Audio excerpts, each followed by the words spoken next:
AEW has two sets of best friends. One arrives via their mom's camper fan or mini fan brother, and the other two are two bona fide Hall of Famers. Too bad they're decrepit and have sore necks and didn't put on a good match in the main event though. Yeah, the other two arrived via WWE, and I'm going to disagree with you. I thought the match was pretty good up until the end. So, but yeah, Nick Wayne's mom. We don't give a fuck about Nick Wayne's. Why would we care about Nick Wayne's mom? It's just a match though that belongs on a pay-per-view. I mean, I'm sorry, I just don't think Dynamite is... This is like one of the biggest matches this company could produce. I'm sorry, with the amount of people they've let go and just dropped the ball with, is that not the biggest match that they have got right now? I would say so. And they've gave it to us on a throwaway edition of Dynamite. Sorry, they've dropped the ball there, but let's talk about dropping the ball. Let's talk about the Gold and Blue League, damn it. The worst competition I've ever seen. It is a Poundland edition of the Bound for Glory series, which, I mean, I actually liked, probably because the people in it were actually good. This league, though, is an absolute disaster, and we kick off with that. We've got the classic Continental Gold League. What does this even get?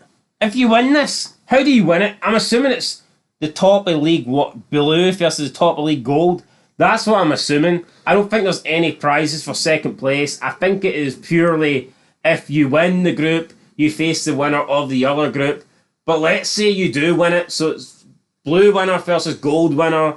Blue winner beats gold, or gold beats blue. What do you get after that? Do you get a new championship? Do you just get a title of being the classic Continental champ, or do you get a shot against MJ? What do you get? I don't know what you get, but I mean, for me, Gold League sounds better than Blue, so why? I just don't understand that. It's almost like Gold League should be for the world title and Blue should be for... Well, even though I was going to say TNT, the TNT is the world title for me. If Edge and Christian are feuding for a belt, that's the main one. Compared to what MJF's doing with Fat Boy Joe. Fat Boy. Anyway, we've got Moxley against Rush. This match was not good. What a surprise, Moxley won. Moxley! Can't believe it. Choked out. So Moxley chokes out Rush, right? Gets him in a sleeper, chokes him out, and then no sooner than about 3 seconds after the match, Rush is up on his feet, running about complaining. Referee! I thought you were choked out. I thought you were choked out. Rush. He was in a rush to get up. The commentators are trying to say, oh, sometimes the adrenaline kicks in and you don't know what you're doing. No, if you've been choked out, you've been choked out. Oh, yeah. There's no adrenaline, right? If you're fucking choked out, adrenaline hits me in the face. Moxley wins. They aren't even mixing it up. They aren't even trying to give, like, the lesser people in the group, like, an upset win or, like, a DQ win or a count-out win. They're purely just giving the people you would expect to win the wins. And after, like, 3 matches, we've got the likes of Moxley sitting on 9 points, and then you've got your bums like Mark Briscoe sitting on no points. He needs to win tonight. Who's he taking on? Chris Jericho. What chances? Mark Briscoe, God, he's not taking on Jericho, but you get my point. He's got no chance against these people he's competing against. We did have a film. And let's be real, I mean, Mark Briscoe's only, I know it's going to sound harsh, but he's only in this company because his brother died. Yep. That is fucking it. That's the reality. This guy is a bum. If his brother was still alive, he would not be on AEW. I remember people were saying WWE should do the right thing and have this guy be number 30 in the Rumble. Are you shitting me? This guy. Having some fentanyl addict come out. This guy looks like a meth head. Come out in the Royal Rumble as number 30. He's missing more teeth than Mick Foley. And do it. And seriously, do it.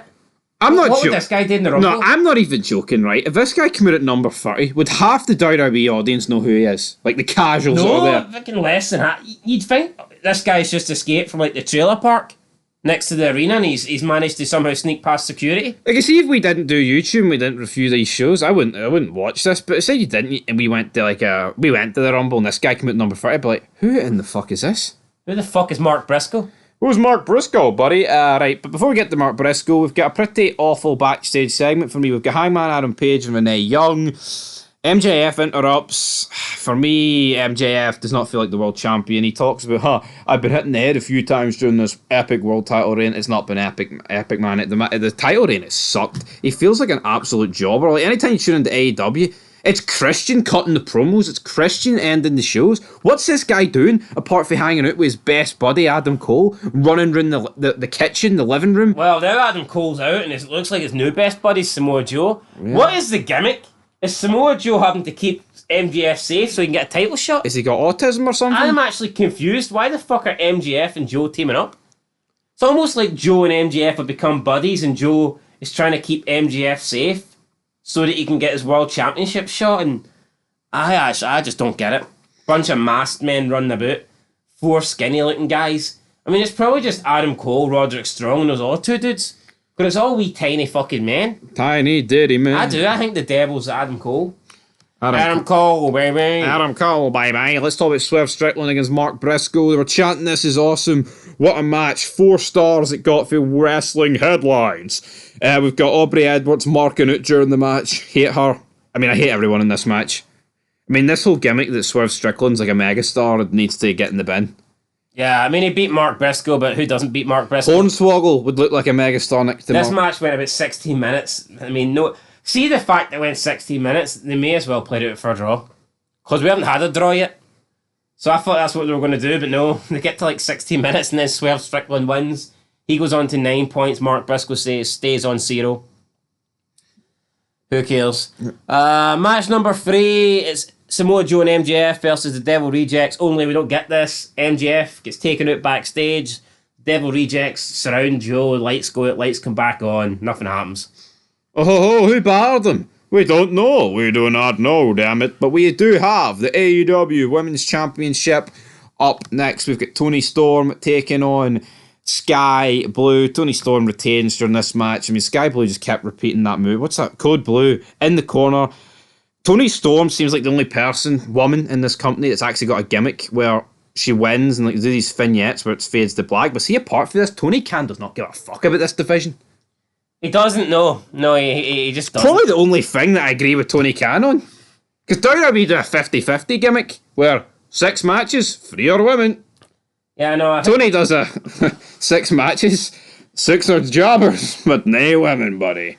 Aye, who cares? No, who cares? The AEW's women's roster, man, is absolutely brutal. Brutal. But let's talk about it. Rio is back! Yeah, Rio comes out after the match and she comes out, she points at Toni Storm and she's just like fucking about 50 pounds, soaking wet. She gets a bit of offense in, hits a drop kick, and then Toni retreats without her belt. Yeah, who gives a fuck? I haven't seen Rio in about a year. I don't care for Rio. I would have been alright for me if I didn't see her the rest of my life. We've got another Continental Classic Gold League match. Jay White against Jay Lethal. Battle of the Jays.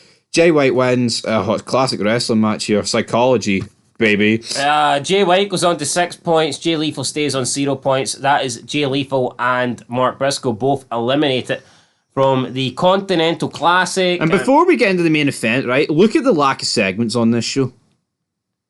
It's just wrestling heavy. I don't think there's any... I don't see how people can enjoy this show. Like you said earlier here, let's watch the full show. You're literally looking at about 80 minutes of wrestling matches on this show. And about 15 minutes of segments. Yeah, people complain about the lack of wrestling on WWE's product, but fuck, I think WWE are much closer to the... Wrestling has been and always should be segments on TV, long matches at the pay-per-view. To give you a reason to care about a long match. I mean, why do we care about jobber tournament? Like, when has WWE ever did a tournament, right, and the matches have went, like, 20 minutes on TV? Never. Unless it's King of the Ring semis on the pay-per-view. I think TV should be about 60% segments and 40% matches. Remember the Deadly Games tournament in 98? Every match went 20 minutes. Oh, wait, no, it didn't.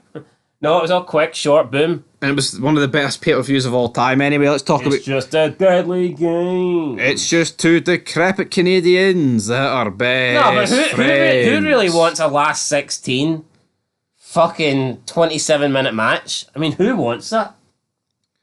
No one wants that, but we've got Edge and Christian here. The crowd, you've got, the camera, the hard cam, it's full. Well, I say full. I mean, the bit that's lit up is full, but see the bit behind the camera? It's done. There's no one there.